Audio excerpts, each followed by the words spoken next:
Greetings everybody, welcome back to Cinema Prescriptions, and today we will be going over Matrix Resurrections. Let's do it. Okay. Alright, so the director of this film is Lana Wachowski.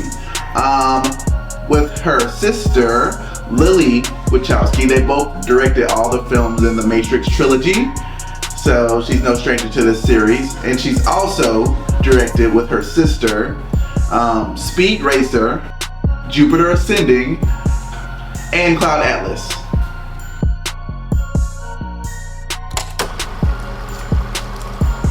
Alright, so a good comparison film for this one would be the first Matrix. It's really hard to find a film to compare it to because the Matrix is just a Matrix. It was like the first film of its kind, and it had such an impact on pop culture and stuff like that. So I definitely feel like it's like the first film. I don't want to go too much into spoilers because I don't want to give away the plot or anything like that. So it's kind of like the first film, but with a lot more humor in my opinion. And take it how you will.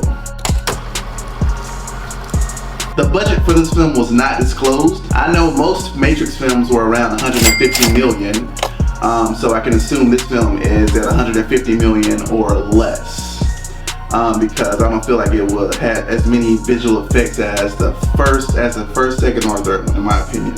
So I feel like it looks like a film that would cost that much. Yes, I do. The CGI is really well done. I love how the robot city looks. The fight scene is really cool. They brought a lot of the actors back from the previous films, and you know Keanu Reeves probably costs a lot these days, and so I feel like the budget was good for this film.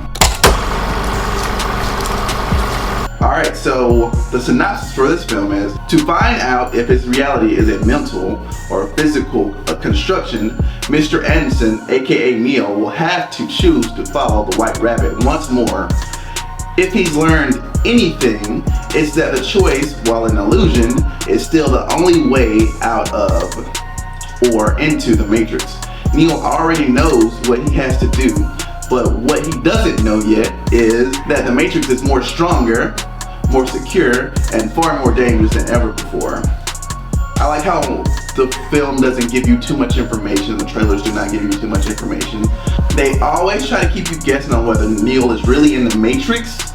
Is everything real, or is it just like an alternate reality or stuff like that? Because we all know that Neo died at the end of the last film, so we don't really know what's going on in this film. So I feel like the film does a great job of keeping that secret throughout the film. Alright, what makes the film easy to love? When the action occurs, it's really great. The film has some of the flair of the previous films in the series, and it gives you the action only that you can find in Matrix, like bullet time and stuff like that, and slow-mo and stuff that can only occur in an alternate reality. So I feel like the action was really good. The visuals of the film is great. This is a sequel to a film that was groundbreaking with its visual effects, so that's what you can expect from this film. So the robots look really great compared to the older films, which, like, the older films look great still to this day, so you can imagine how it would look nowadays with updates and stuff like that. So the visuals are great. I love the dojo fight, and the dojo, I love how the dojo fight happened and where it was. I like how secluded the dojo was on the lake. That was a really cool shot. And another thing that makes the film easy to love is the film does a great job keeping things shrouded in mystery and makes you question the reality of the film. So I feel like they hit all those cues in that department. And also, it has a lot of really cool callbacks throughout the film. I don't want to go too deep into it because I don't want to spoil anything for anybody. What would make this film hard to love? I was not a fan of the humor of the film. The tone of the previous films were very serious with limited jokes. It was kind of like taking me out of the film. That could just be me that it was doing it to, but in my opinion, like, I feel like the stakes of the film deserve a more serious tone. A lot of the jokes weren't really that funny in my opinion. Another thing that can make it hard to love is the film is kind of hard to follow. I had to watch it a couple times to really grasp what was really going on in the film. That could be a turnoff for some people. And the final thing that can make it hard to love is that the action is good, but it's not as good as the previous films.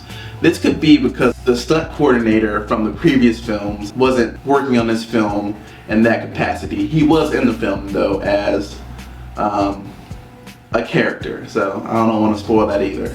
So I feel like the action could have been a little bit better. I feel like the only thing he was really doing throughout the film was like force pushing and stuff like that, compared to like the epic fights they had in the previous films. So all in all, those are things you can look forward to and things that could turn you away from it, but overall, that's my prescription. Thank you for watching, and I'll see you next time. Ciao. Mwah.